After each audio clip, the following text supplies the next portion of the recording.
Hanna Porseland, 2019 CFA Regionals Champion. Thanks for coming on. Thank you. Thanks for having me. How are you feeling after the weekend? Yeah, good. It was an awesome weekend. Really fun and challenging workouts.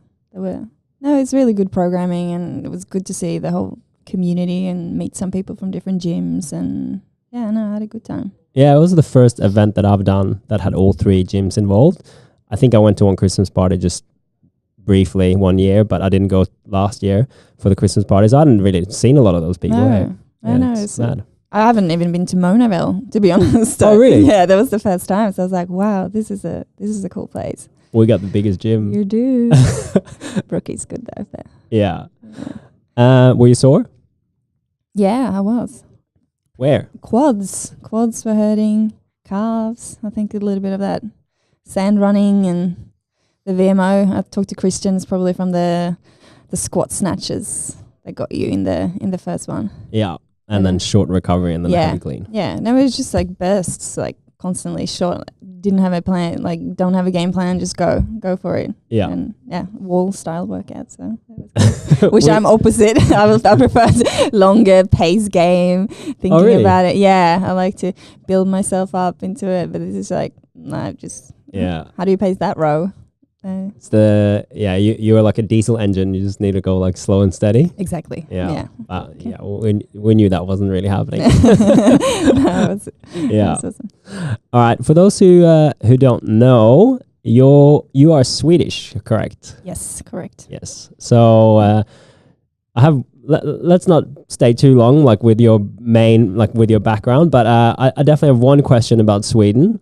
What is some of the major differences between living in Sweden and living in Australia? Well, number one, the weather, obviously. And that's probably the reason why I came out here as well. The darkness compared to the like warmer and the heat and the beach and it's like living in a holiday here. You know, you see palm trees every day and you're just like, this is amazing. It's good. But I don't know. Otherwise, like Australians and the Australian probably don't like me, but Swedes might be a little bit more progressive in the country wise, like politicians. Probably like regarding like infrastructure and all the healthcare and all of that. But environment. Yeah. Social. Yeah. Equal. Yeah, well, you would know. You're Norwegian, so same with us. We're biased. Yeah. So that's a few major things, and weather I think is obvious for most people. Yeah. Are there any smaller things, with how people behave or interact or anything like that? For sure. I mean, they're much more relaxed and easygoing, and in Australia. Yes, in Australia, Swedes are a bit.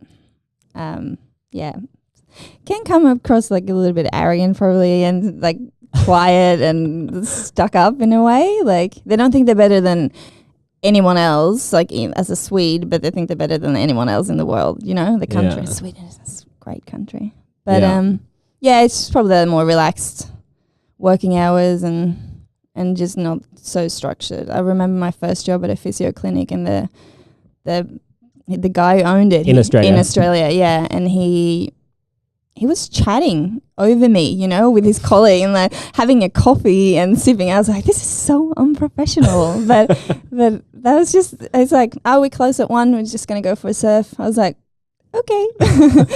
I can move here. Yeah, exactly. This is awesome. Yeah, there's pros and cons to it. Absolutely. It's so funny. Yeah. I do find one thing interesting, and it's both countries have a little bit of that tall poppy syndrome. So you don't think that you're better than anyone else.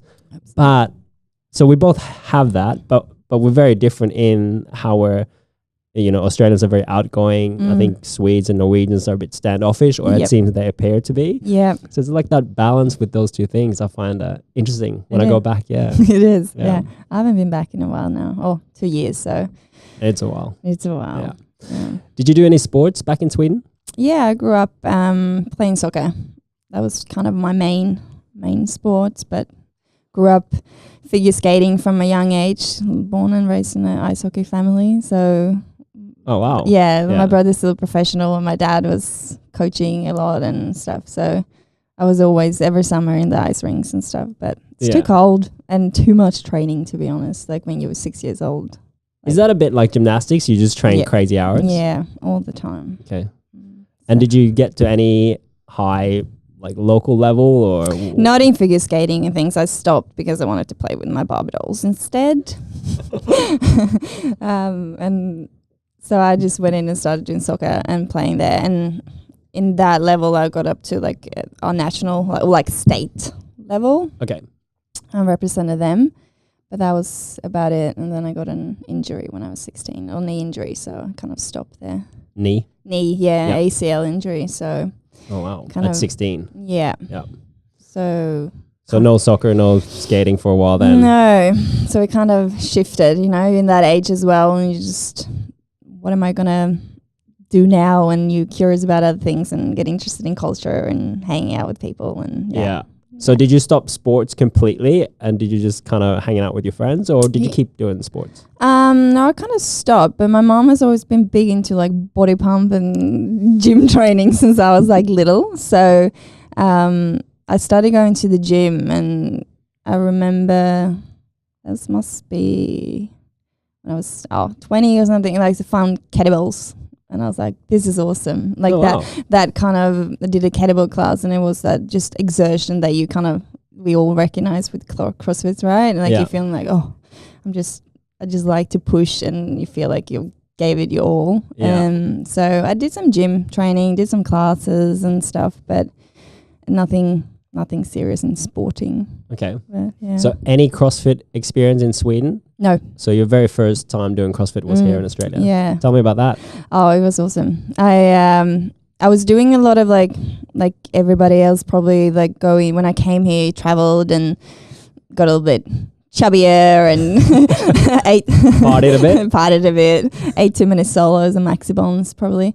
And then started going to the gym, did like a challenge, 8-week challenge, you know, and started getting into more of a like weights training, just functional weights. Was this a regular gym? This was a regular Titan Fitness in Coogee. I lived in eastern suburbs then. Okay. Yeah. So, which was awesome. It actually like taught me a lot about my body but then you kind of plateaued and I was just a bit bored with it to train people. Was like, oh, you should do a competition, like a bodybuilding or a fitness thing. Whoa. And I was like, oh, I'd rather do a push-up competition actually, like or something like that. I wasn't that keen on going on stage. So my friend, she was doing CrossFit in Coogee and she brought me in and it was cleans and handstand push-ups the first time and wow. I just fell in love. Did you do handstand push-ups straight away? Yeah. I managed to get them. She was so angry with me. She's like, I've done this for so long and I can't get them. And then here you come with your T-Rex arms. Yeah. We're like, yay. So it was kind of like, okay, I think this is awesome. But I was a bit intimidated by it. I thought it was like, oh no, I couldn't squat at the time because my knee was playing up. Yeah.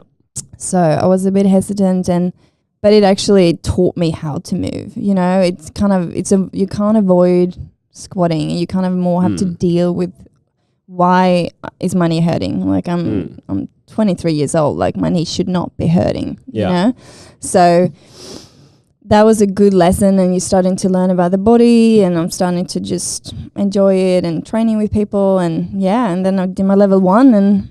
Oh, wow. You got straight into it. Yeah, I got straight into it. Did you do your level 1 because you wanted to be a trainer? Yeah, as well, because I was just doing my PT as well. Yeah. So I did my Cert 3 and Cert 4. And then the coach there in Coogee, he's like, oh, we could need another trainer. And then I did that and started coaching and Classic story. Yeah, embraced it, you know. I was like, this is all I want to do. I was I want to go to regionals and games. Yeah. Yeah. So at the time, were you here on a working visa? Yes. Yeah. I was there on the working visa. And then it was probably 2 years in. I just started studying massage. So I started doing my Cert 4 and diploma in remedial massage. So that was about the same time that I was starting to coach CrossFit. So you went over on a student visa then? No, I was just in my working and then I applied for a school here. So I did my first year, but I didn't want to leave for the the rule kind of Yeah. pick berries. So because I was like, this training is great and I'm feeling good, you know, like I lost those 5 kilos that I always wanted to lose. And then you realize it's not about those 5 kilos, but and then just started to just enjoy finding a life. So I didn't want to leave, and I started studying massage, and which I've been interested in since I was 16. So, but just never got around it. Yeah. Wow. So with your massage, you did all your studies here, and then now you obviously work as a massage therapist here as well. Yeah. Oh, cool. You've definitely set yourself up. Yeah. Well, I've kind of found my passion. That was kind of just fell into it, and it was just one of those things that like I love the anatomy, studying like personal training side, and I was really curious about that and muscles, and then the touch and things I've always kind of had. I've always been needing my aunts like, she's like, can you massage my shoulders on the Christmas and things, you know. You always end up going around and just you got strong fingers, Hannah. I was like, thank you. Thank you. So so and then I was lucky to get sponsored by one of my teachers actually. Yeah. And so you got sponsored through work to get more permanent visa. Permanent visa. Yeah. So I've been on that permanent visa for 3 years. Yeah. And you've been here for how long? 7, just about 7. Yeah. I arrived on Australia Day. It's a great day to arrive. Oh, wow. Yeah. So 4 years, 7 years and 4 months. Yeah. And let's go back to your knee. So you said you had some knee issues. Did you, so let's start with kind of the beginning of your CrossFit journey. And for everyone here knows there's so much squatting in CrossFit. Did you find that your knee got better, or was it too strenuous in the beginning, or how did that go with your knee? No, it actually I've helped a lot. Like just it wasn't strenuous at all. Like I'm trying to remember, but what I remember is that I finally understood and started releasing and doing more like mobility, and which I've probably never even heard of, you know. Yeah. And starting to fall in love with Kelly Starrett stuff, you know, and balls and bands and all of that. And just understanding why, like, and it's just working into those and being patient about it, and it disappeared. Like my glutes got stronger. I was obviously very quad dominant, so I had a lot of force on my knees, and just correcting form and getting more core and just getting in and moving, like, because obviously I've never really squatted. Yeah, I was just going to ask, had you ever done any back squats or front squats before? Yeah, I did a little bit before, but I mean in the gym I wouldn't say that you went below parallel. Yeah. When I think about it, you know, I have a video that I found, like I did 100 kilos. Oh wow. Yeah, but back squat. Yeah, back squat, but I looked at it and I was like, well, that's that's about 90, right? So I was squatting a little bit just before I started CrossFit, but I did some sprinting stuff which kind of aggravated my knee, and but then I kind of rebuilt it with CrossFit and the mobility through my hips, and I've been fortunate. I've always had good mobility through the hips though, but at the same time it's more that stability, right, that most of us lacking. Yeah, well, some like both. And I mean, everyone's different, right? Yeah, absolutely. Yeah. So when did you think that, all right, I want to compete in this thing? What was your first comp? What was my first comp? Could that been? I think that actually was an in-house competition that we did against CrossFit North Head. So at Coogee? Yeah, at Coogee. Yeah. So Coogee, so the owner of Coogee and the owner of North Head, both Andrews, they knew each other. So we went up there and competed with them. And did you do, was it RX to scaled? And what did you do? No, there was straight. No, that was the first time I met Mills, and I did RX, and that was the option. And we realized that we were better at like conditioning and running, because we were just running the hills in Coogee and doing a lot of outdoor stuff, but not a lot of lifting. So that's when, from that, my journey started to be more involved with lifting. So that's when I started going up to North Head. Okay, so because you didn't win, because you lost out a bit on the lifting part? Yeah, I did not win that one, no. Yeah. No. Is that a bit different now? Because now you seem pretty good at lifting. Yeah, well, I just didn't have the opportunity. We didn't really have the space in Coogee. It was literally like a box. Yeah. It was a garage. So it was a bit on. And yeah, no, I fell in love with that snatching. Yeah. Love it. Yeah. It's great. Did it kind of come natural to you? Because I've only seen you, you did that comp that we had, and that was the first time I'd seen you lift, and you looked pretty natural at it. But I don't know your journey, right? Like, how was it for you in the beginning? Did it come to you pretty quickly, or was it tough? I feel like the lifting came relatively quick. I was just struggling. Everyone's going to be like, oh, so annoying. Due to my mobility, I would say, probably due to my like good ankle and hips flexibility regarding that. Yeah.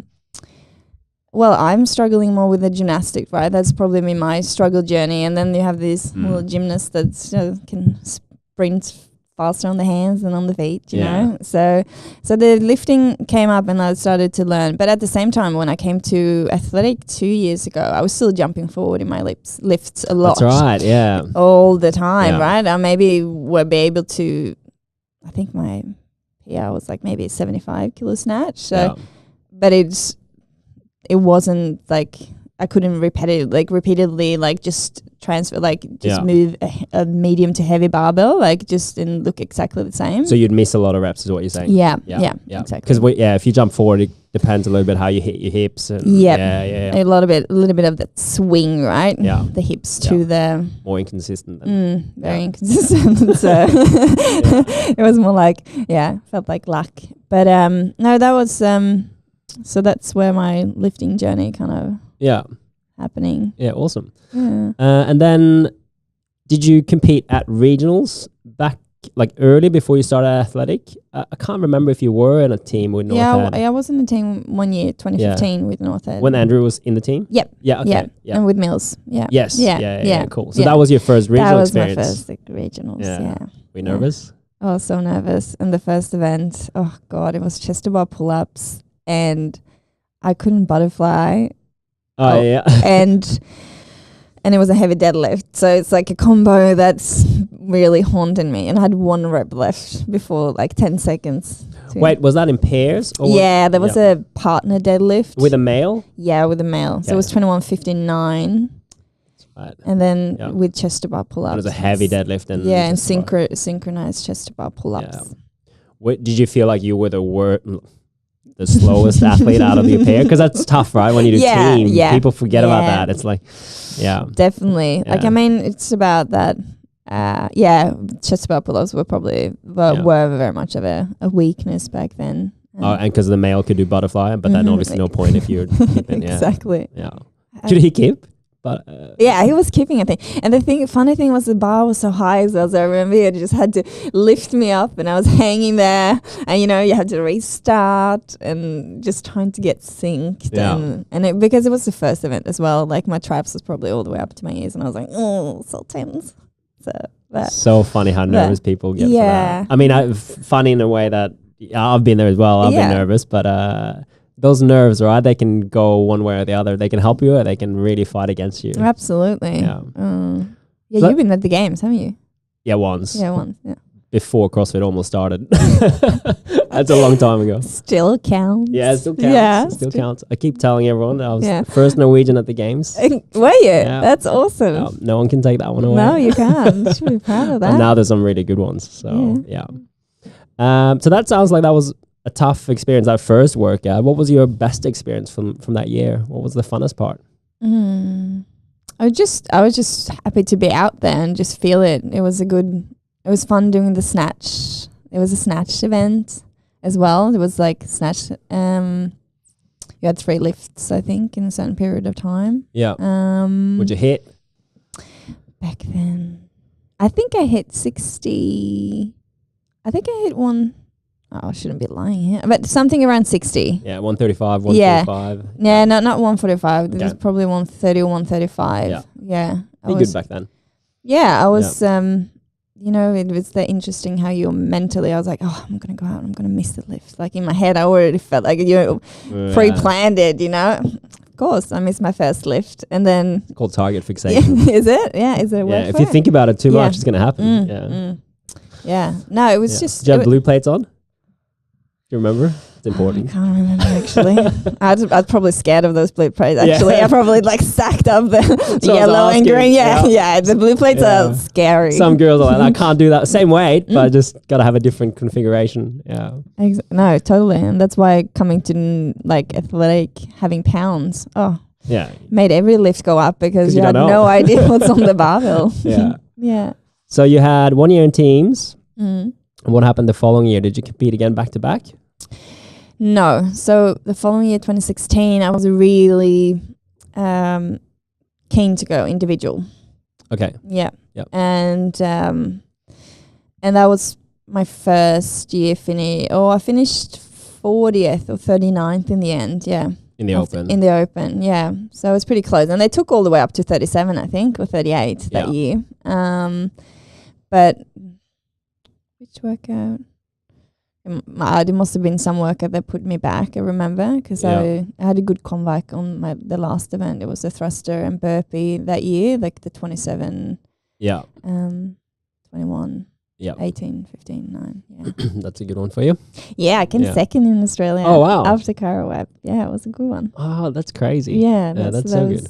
I needed just a few points, and it was just, it was, I went hard. I really wanted it, but yeah, it was Not meant to be if you came second and didn't make it. No. Yeah. How did you feel about that? Yeah, I was a bit disappointed, but at the same time, I went in that year in the open knowing that I trained really hard. So I wasn't really nervous. I was just excited in a way. I felt really comfortable and confident in the preparation. So I was just really stoked. I was really happy taking myself down from 80th to 40th. Yeah. Basically 50% improvement, I thought. Yeah, So that's good. Especially at the top of the leaderboard, it's hard to, yeah. So those jumps. I was just really happy that I managed to improve. It was the bar muscle up workout that pushed me back. It was a snatch bar muscle. The short one. Yeah, that was a really short one, wasn't it? Yeah. Yeah, I think so. I remember the one. It's just one of those though with a lot of gymnastic girls that maybe further down on the leaderboard comes in and sneak in and just like push you down. Yeah, it gives you a few extra points. Yeah. Unfortunately. But so you missed out 1 year in Indy and they didn't have a team that year? No. Didn't have a team that year. And then the following year? The following year. Did that pump you up, by the way, to train harder, or were you like, oh, this is too much? Yeah, it got a little bit too much. I was excited in the beginning, and then mid-year around, I started to feel like I was starting to deteriorate a little bit, and I pretty much burned out. So I missed 2017's Open because I was. Yeah. Did you just sit it out? Like you didn't even register? No, I didn't even register. I was I really burned out.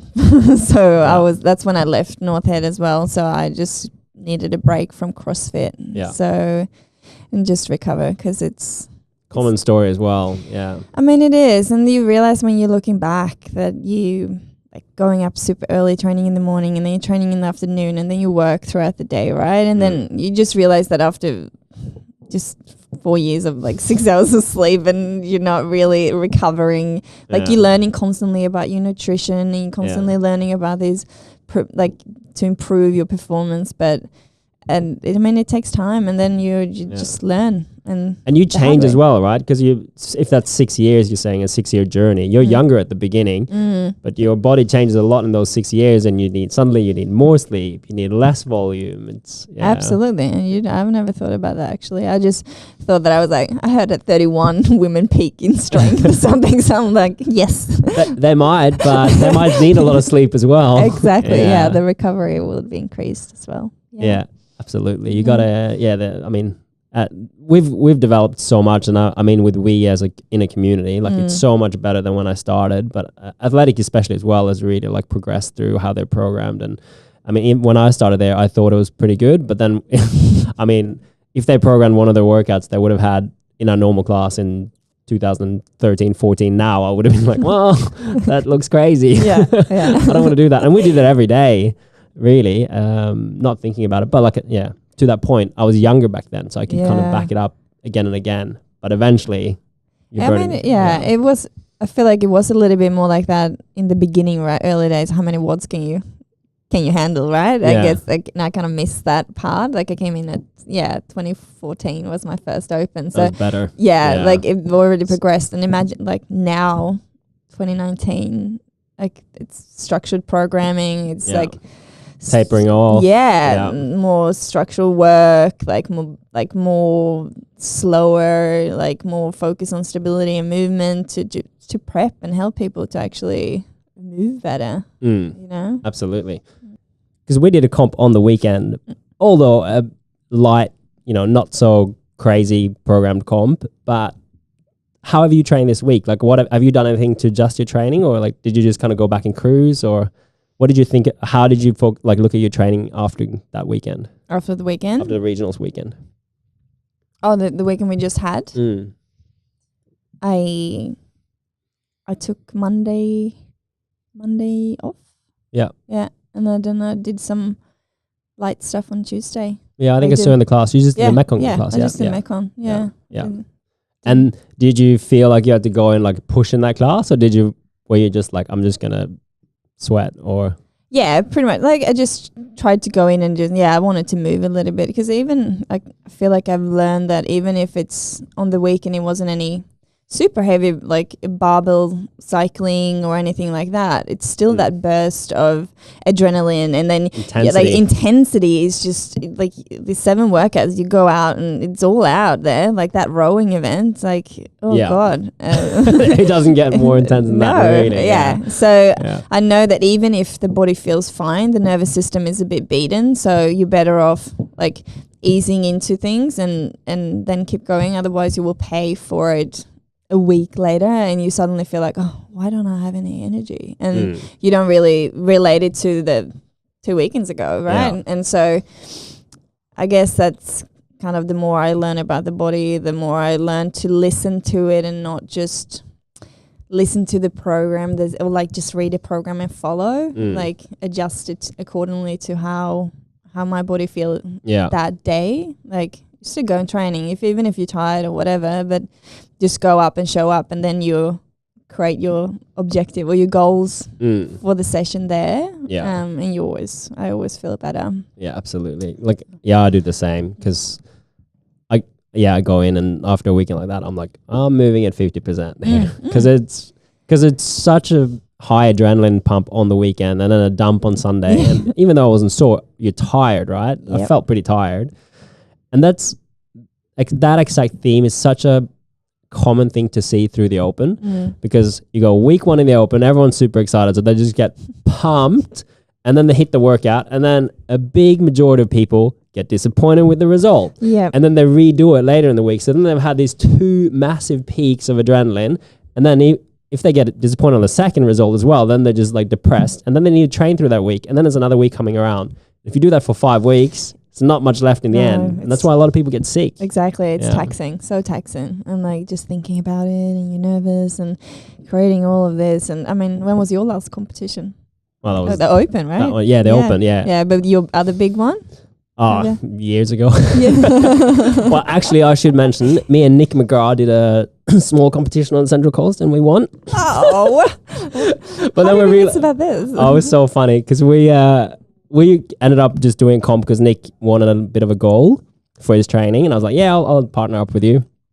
And we were going there and I was like, I just want to come top 10. Like, let's not be at the bottom of the rack. Let's just do a half decent result. And then, we had a mad week and we ended up winning.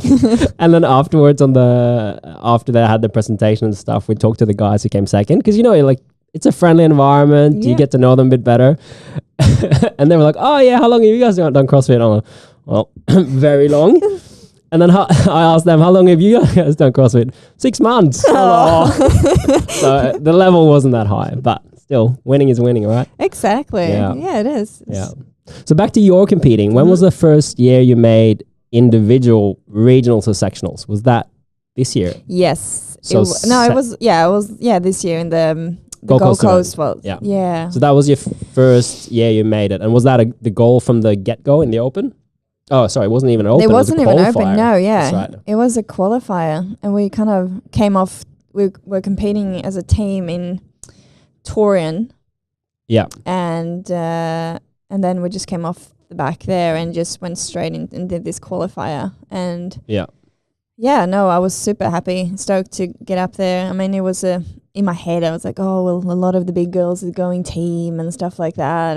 But it gave me an opportunity to actually go and be on that floor, which was awesome. Unfortunately, it didn't finish up the way that I wanted. But the lead up to it was really fun, especially training with Hanna Porseland. Yeah, because she went individual as well. Yeah, her last competition, individual. Oh, wow. Competition. Yeah. She announced. Yeah. Yeah. So that was really good training with her and the rest of the crew that showed up and supported us through it was a swimming event, and people who know me and I'm not really great in the water, but are you comfortable in the water? Like getting there. Yeah, okay. Yep. We should say I had a few. Yeah, like I've been doing it a lot. So getting in and how's out. Hannah in the water?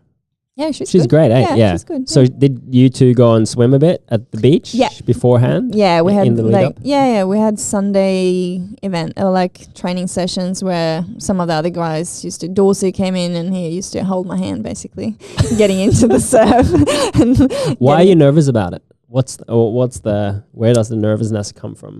That was basically like just swimming. It's fine, but it's just entering the water with the big waves, getting under, duck diving, and doing all of that. I just so it's the swell and the commotion of the the big waves. Yeah, feeling like you're kind of drowning a bit. But no, I'm kind of because in Sweden it's all lakes. Yes, there's no waves. Flat. Jumping from the cliffs, and that's it. And walk up a little stair, it's so it's just the respect for the ocean as well. Obviously, not being used to being in that. I mean, I've never really been in the surf. Like when I first came to Australia, I thought I was going to become a surfer chick. So I did like a 20-day surf school, like traveling up the coast. 20 days? Yeah, okay, I was serious, but no one else was serious. Everybody wanted to drink, I'd actually, so it wasn't 20 days of surfing, really? Yeah, well, it kind of were. 14 maybe. But we went down south and we surfed a lot. Okay. But mainly partying and but social. it was like I was the only one who did kind of 20 days and following it up through the coast, right? The rest of the people just did 3 days down there, 5 days or 10 days, and I just continued. It's a big, signing up for that, that's a big commitment there from your part. Yeah, well, I was back home in Sweden. I did like some stability exercises, did a lot of balance work. Like I had a pre-surf comp. Like I can get pretty. But nothing in the water. No, nothing. Yeah, exactly. Just balance so I can stay on the board. I didn't even think about the ocean. Yeah. So, but yeah, I get a little bit crazy sometimes. But yeah. Do you remember your first wave? Like kind of wave that you caught on that trip, or? Yeah, it was good. It was down south, 7 Mile Beach. It was green wave or white water? It must have been a white water, but a little bit of a wave. Yeah, nice. A little bit bigger than just the whitewash. Crazy feeling, hey? Yeah. First one. Awesome. Yeah, and I went up to Yamba and it was some dolphins around like 5 in the morning, and that was awesome. That was a cool thing. I think it's extra magical for us because we're from Northern Europe and there's like nothing there. Nah. And when you see dolphins in crystal clear warm water, you're like, oh my, this is it's amazing. Anyway, that was a bit of a sidetrack. Yeah. All right, going back to actually when everyone left the beach event at the Gold Coast, we were some of the last people leaving the beach because we were working there for True Protein, and there were a bunch of dolphins that came super close, like in on the shallow. Oh, really? Yeah. It was cool. Yeah, no, it was amazing. Like, it was a really fun event. Yeah. How did you go with that, by the way? Like swimming and doing the kettlebell thrusters and burpees. Yeah, no, it was good. Like, I was excited. Obviously, the first 200-meter swim was a bit not keeping my head in the water all the time, but I got it was 4 200-meter swims, so the last 2 went really well. Like, I feel like I got into a rhythm and got into my breathing, and I feel like that's what it is. Like, you really need to, especially when you do burpees and thrusters. Yeah, your heart rate is up, and those kettlebells felt pretty heavy. Single arm thrusters. So that was heavy for a lot of the girls. Yeah, but it was it was a big win coming into there, and just was lucky that the water were as calm and nice as it Yeah. was. It was easy conditions. Yeah. It was a cool environment on the beach, though. I loved it. I Mm. thought it was great, just running around there filming and just seeing everyone. Because it was way more relaxed than being at the stadium. Yeah. So a good way to kick it off. Absolutely. Yeah. It didn't really feel like the competition. It was just, it was just a good way to ease into it. Workout at the beach. Yeah. Yeah. And then you moved on into the stadium on the Friday. Yeah. And did you finish the Friday?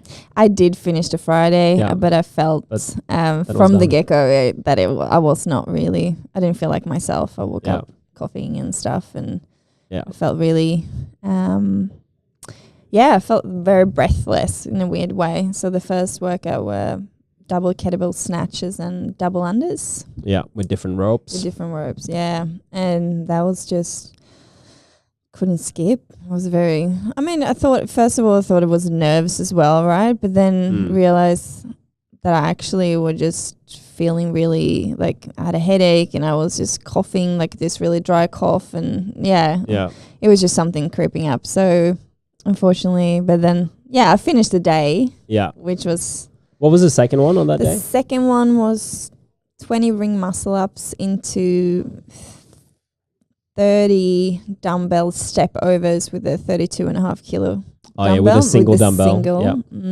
And then 40 shoulder to overhead with a 32. 32. That's heavy. The descent of that 32.5 was, it was like, I better use the other arm. Like, it was just, I did like 5 on my right, and then I was like, okay, I do 5 on my left, and no, 2 on my left, and then like, I think most of us just did, I think Hanna did 38 on her right arm.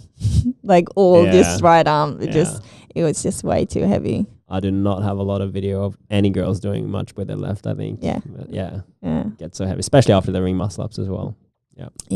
So did you make a call then, or did you talk to Wall? Or I talked to Wall and talked to the med thing, people there, and and just wanted to do, like, I wasn't actually, like, at that point I wasn't pulling out at all, because we had the one event left, right? So we had 1.6K run. Yeah, on the air runner. Yeah, runner. And then into Fran, which increased in weight. Yeah. So started at 25 kilos and then 30 and then, 25, 35, 45. Yeah, got heavier as we go. So obviously that one. But I did relatively all right in Fran. The run was just surviving, but most of us girls ended up at 1,200 meters anyway. Not many finished. No, I don't think no one did. Even Sam Briggs. I think there might have been a male. Was it? Maybe not. Maybe no one finished. I can't remember. Yeah. Yeah. No, if Sam Briggs doesn't finish it. Yeah, exactly. So so I was happy to finish that, and then we went to briefing the evening and just going through the workouts for the next day, which was really fun. It's like strict ring dips. I love them. And then, unfortunately, I woke up in the middle of the night with 40 degrees fever or 39 degrees. And, it was just not... Nothing that you can do. Yeah, the body will let you know, hey. Yeah, it was very devastating. I was like, well, Were you upset? Yeah, I was so upset. I was just in bed all day, and I was just like, my God. Oh, really? You didn't go into the stadium? No, I couldn't move. Like, I was bedridden. So it wasn't even a holiday?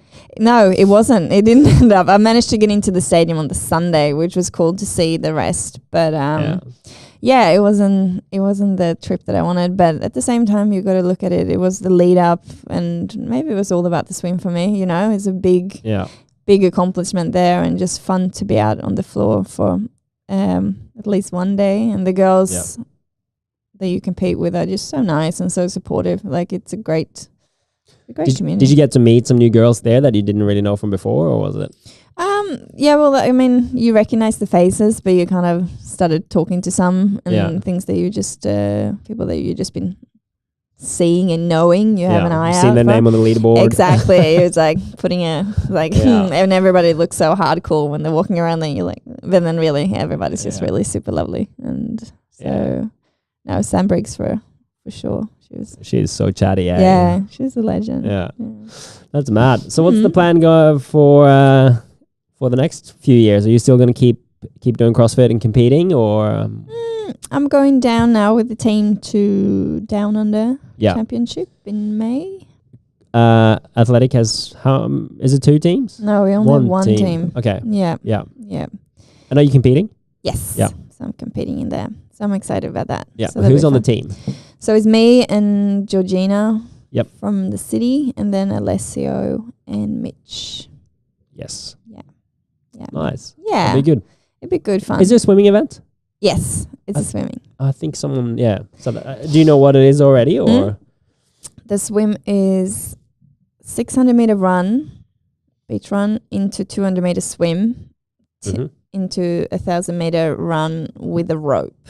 So you need to hold on to the rope. All 4? Or okay. All 4. Who's the worst runner out of the 4? I don't know. I mean, the boys are the boys probably are pretty good. So it's either me and Georgina that's flying off, I think.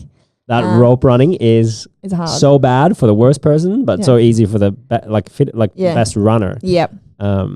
Yeah, because it's because you just got to run at a pace you don't want to run at if you're on the exactly. Yeah, you're gonna get dragged. I think I'm alright. I'm alright. Okay at sand running, I think, but I'll probably take 10 steps when they take 3. Alessia. That's they've got long legs. Long legs. Absolutely. So cool. No, that'll be fun. There's some events that's been released. So yeah. And when is the event? Do you know the date? It starts the 17th of May. Yeah. So it's basically a month. So yeah, need to get started. It's gonna come around pretty quick. 17th of May. Yeah. It's about a month. It's a good big day for you. Yeah. Yeah. Norwegian National Day. Yeah. I haven't been home in Norway on the 17th of May for years. That is a mad day though. There's actually a lot of Swedes that come over to Norway just for that. I know. Do you have a little costume as well? Yeah. Local outfit. Yeah. Bunad. Bunad? Yeah. I don't have it here though. So. We don't have that stuff in Sweden. It's pretty boring that we don't. Yeah, it's pretty cool. So I got mine when I was 16, and it's pretty common that your parents give it to you. And they're expensive. They're like 2-3 grand. And it just lasts you a lifetime, really. Yeah. And ours, so there's different ones from different areas of Norway, and where we're from, I actually reckon they're pretty cool. But some are not. Not great. Yeah, but I'll happily wear mine. Not hit. They're hot though. Yeah, the Very would be warm. the material will be. Yeah. All right, let's wrap this up. We just got how are we going for time? By the way, you good? Yeah, we're good. All right, we'll do some more lighthearted questions for the final segment, I guess. What do you listen? Oh wait. The question was, what do you listen to in your car? But you don't have a car. I don't. You got a scooter? I got a scooter. And you're busing? And I'm busing. Okay, what do you listen to when you're on the bus? On the bus, there's a lot of podcasts. So anything in particular? Yeah, I listen to this guy called Aubrey Marcus a lot. He has this... On the Day? On the Day, yeah. He wrote that book. And I think maybe his podcast called that as well. But just talking a lot about it, interviewing a lot of interesting people regarding... anything regarding like more of a, I don't know, what do you call it, self-improvement or like spirituality, into just interesting, just always had a urge of wanting to learn more. Yeah. So him and, Justin Sua, and listen to... Who? Justin Sua. Okay, I don't know that one. He's has just really short ones that's more like empowering and just talk about different things to think about and just mindset stuff, right, for competitors and in general. And I think mindset's so important, and I think that's where most of us, that's where it all comes down to. Big difference right? at the top. Yeah. I mean, it's a big difference everywhere. But yeah. So, yeah. Okay, I've got a slightly more challenging question for you. Okay. The zombie apocalypse is coming. You have to pick 3 people from the gym, from Brookie, that's on your team, and you have to justify why they're on the team. Like, give us a reason why they're on. So to save them, or so we can... Wow, ultimately for you to survive, I'd say. Destroy, to save them. God, first one I thought about, I would obviously bring Harriet Roberts with me. Why? She's just funny, but Is it important to be entertained during the zombie apocalypse? yeah, we want to be able to train, right? So it's good to have someone that could push you, like regarding that. Okay. What else would I bring? Oh, I would bring Hobbsy to have good chats with. I don't know how long you guys are surviving, but well, we bring Wall with us as well, so he might do like. Okay. So the one male is Wall. The one male will be Wall, and he will do poor guy. distract them and be the first victim, so we girls can head off, right? Yeah, so he'll be eaten first. Yep, he'll be eaten first. All right, what's that's good. Biggest pet peeve at work? Pet peeve. Pet peeve. What's that? It's like something that annoys you, but it's not serious, like nothing like major. If someone's actually really annoying or harasses you, that's not a pet peeve. That's not a pet But peeve. if someone It's got a hairy back. or they leave old food in the fridge, or I don't know, could be anything. Oh, hairy back for you. Yeah, because I work with. No, that's Is that a pet peeve? No, not really. I don't. You get used to that? Yeah, well, yeah, for sure. Like you don't think about it. You don't look at people's bodies in that sense, right? Yeah, it's just work, eh? It's work, yeah. Yeah. But it makes your hands numb. Okay. Okay, that's it. All right, fair enough. What's the best advice you've been given at the gym?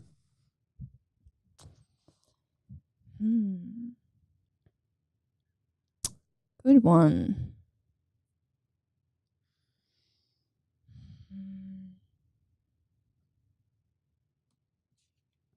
I mean, it's probably like a simple one, just like have fun, and don't expect to do anything, like be perfect with it, and just